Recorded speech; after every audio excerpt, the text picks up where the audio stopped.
100 local youth. Some impressive cycles there. Riding on by, you can just feel the rumble throughout your whole body as the Harleys drive by there, and some great dedicated guys, not only doing great community work as well, but trying to make sure that they're kind of a living piece of history so people understand who the Buffalo Soldiers were and why they were so important in our nation's history. Revving up the spirits of those watching here today as we celebrate the close of this year and the start of a wonderful new year, and also a big week of festivities around the valley with the Fiesta Bowl Parade here today, and then also the game coming up on Monday. The Palo Verde Nuclear Generation Station Security Department is representing the nuclear security forces that protect America and this community against radiological sabotage. The Honor Guard proudly presents the nation's flag in honor of those who gave the ultimate sacrifice for our freedoms that we hold dear today. Their men and women secure the nation's largest producing nuclear power plant. Many of their officers served in the armed forces, and they continue to serve this country with honor and professionalism. Up next, you see here the U.S. Marshal Posse. Arizona's Marshal is David Gonzalez, and he's riding in the horse-drawn wagon behind them there. The United States Marshal Service was established back in 1789. It is the oldest federal law enforcement agency in the United States. The posses were formed back in 1988, promoting the Marshal's service. The Arizona Posse assists in several projects, including the DOJ Fallen Agent Memorial and the Shop with a Cop. Many of you have heard of that.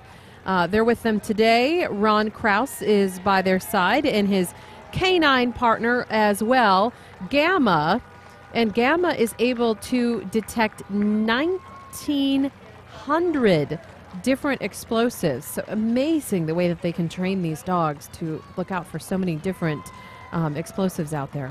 Yeah, there's so many different tools that they have at their disposal that they didn't used to have, and it's great to see that out there, because so many of these guys need every resource that they possibly can to protect us. The U.S. Marshal's Office does so many different things as well, and helping to enforce federal law as well as just to make sure they keep us all safe out there.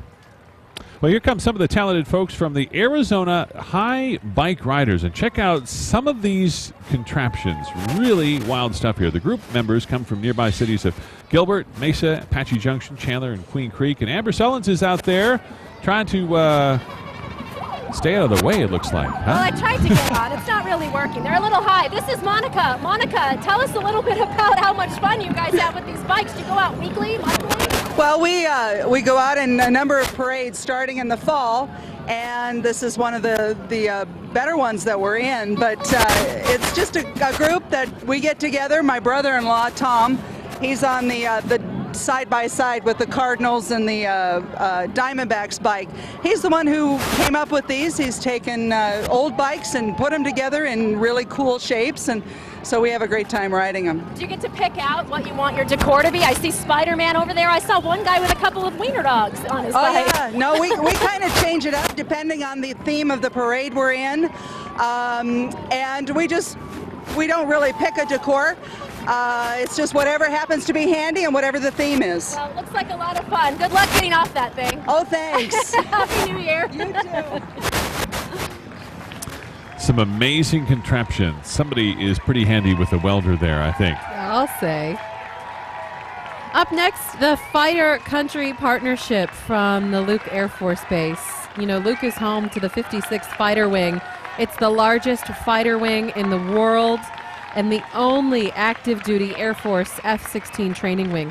The wing also has stewardship of 1.7 million acres out at the Barry M. Goldwater Range. In addition to the national strategic importance of the 56th Fighter Wing, Luke Air Force Base contributes more than $2.2 billion every year to our state and our local economy, and some huge cheers and a standing ovation from the group out here today. Yeah, those Fighter Country Partnership honorary commanders are also carrying the American flag balloon today. The Country Partnership is a leading community support and advocacy group for the aid, operation, preservation of Luke. 138 aircraft stationed there, 24 squadrons, 4 tenant units, and 6,400 military and civilian personnel, supporting more than 70,000 family members and military retirees every year.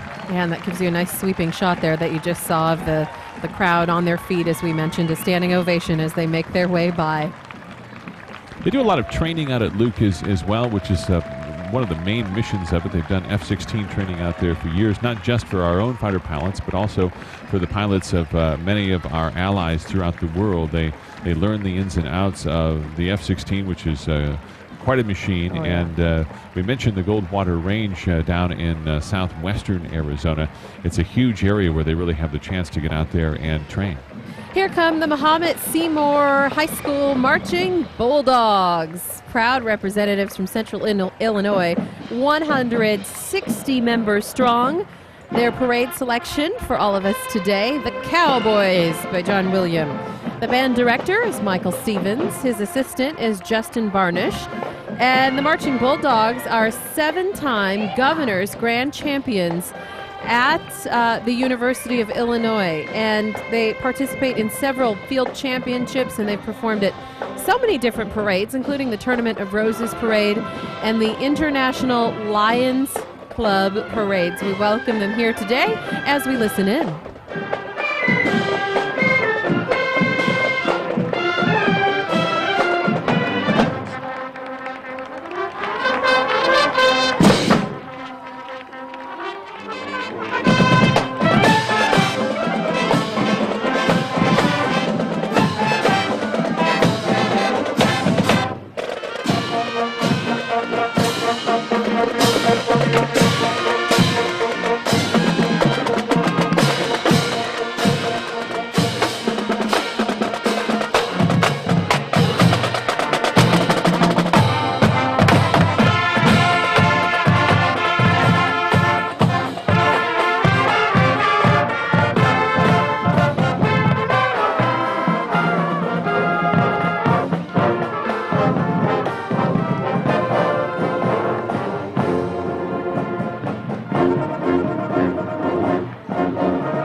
And good to see the Marching Bulldogs have also adopted the colors of the University of Illinois Fighting Illini. And coming up right behind them, the El Zariba Shriners, one of the oldest and most established groups here. They were actually established on June 24th, 1896 in the Arizona Territory. Joining the Shriners today is their mounted patrol carrying the United States, Arizona, and Shrine flags. The mounted patrol journeys from Flagstaff, Camp Verde, Prescott, Tonopah, and other areas of Arizona in order to participate in many parades throughout the state.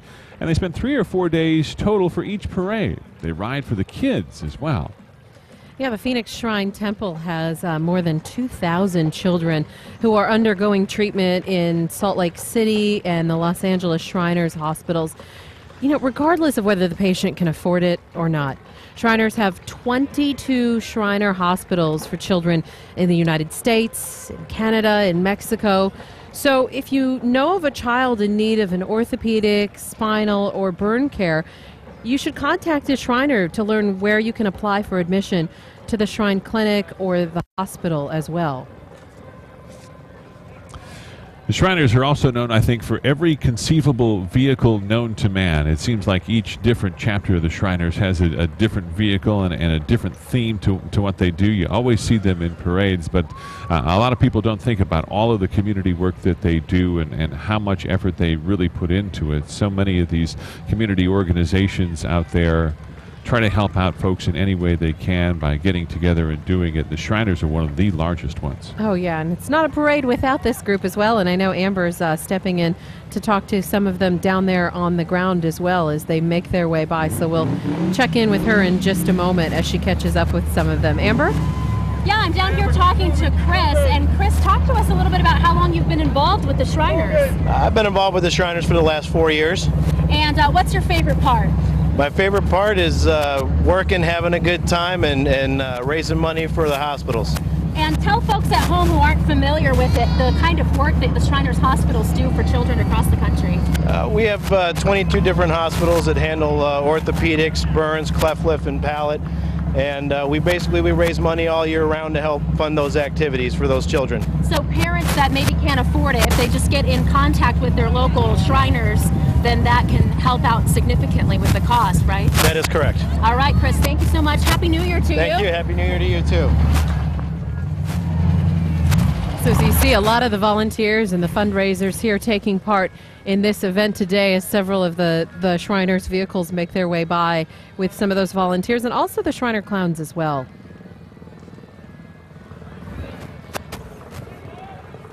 This is the 8-passenger Cadillac convertible you're seeing driving by. These are the actual greeters unit of the Shriners, and they welcome all the visiting nobles at official functions.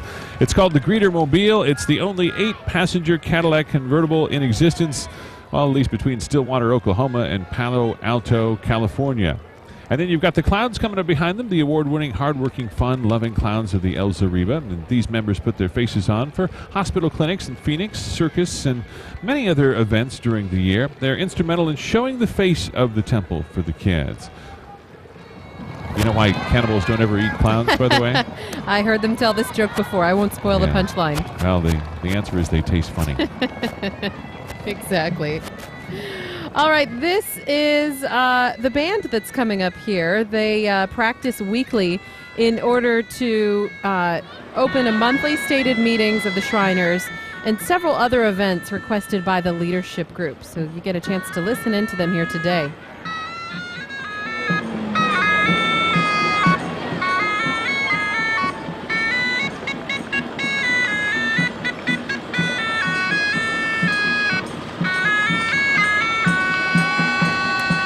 You've got the camels coming up as well, and this is the Al John D unit, which has the only camels of the 192 shrine temples in the world. The camel is the most popular unit in just about every parade. If you look closely, you'll see the little camel in the trailer there as well. She's too young to parade right now. These Shriners work very hard and long to care and transport for these magnificent animals. And if you know of any family needing medical care for a child, make sure you contact the Shriners for admission to a shrine hospital. Camels are so neat to see there. You've seen so many of the classic cars go by too, and we should just mention that these are members who just have a love of old, beautiful automobiles, and they're all owned and maintained by the individual members so that they're ready for all the parades. They have more than 2,000 patients in this hospital system, so that's who they're raising money for, receiving world-class care, as they mentioned, for spinal and burns and cleft palate. And as we've mentioned, regardless of whether these families can pay, so be sure to contact them for help if you know somebody who needs some help. The Shrine Club truck that you see here has 2.5 mile per hour train there to the Fort McDowell Fiesta Bowl Parade for the crowd to enjoy. The history of the Winslow revolves around these railroad and these men have been helping the children in the community since the early 1900s. And here comes just a big assortment of different cars here and classic convertibles that we spoke of. And all of them beautifully restored as well. Again, it's very difficult to do this kind of thing. It just requires hours of work, but you know that for all of these guys, like the gentleman driving the 1957 Chevy Bel Air there, complete with the drive-up, drive-in service with a burger and fries and a sundae. You know, it's a labor of love for all of these guys who do this, and the show that they put on and the interest that they generate really helps to raise the money for all of these Shriners hospitals, which cost so much to operate, but they do it year after year, and they all do it for children who might not otherwise get that sort of medical care. Yeah, and they bring these cars in from all over the state. This is not something that's just right here in the valley. They come in from Yuma and Prescott and Lake Havasu, Apache Junction, Mesa, Tempe, Scottsdale, Winslow, Anthem. Several of the units are represented right here in the parade group as well. Well, sure, I'll talk to you anytime. What's your name? Yeah, I'll go for a ride. What's your name? Randy Aaron. Say it again. Randy Aaron. Randy Aaron. Okay. Getting in. Let's go.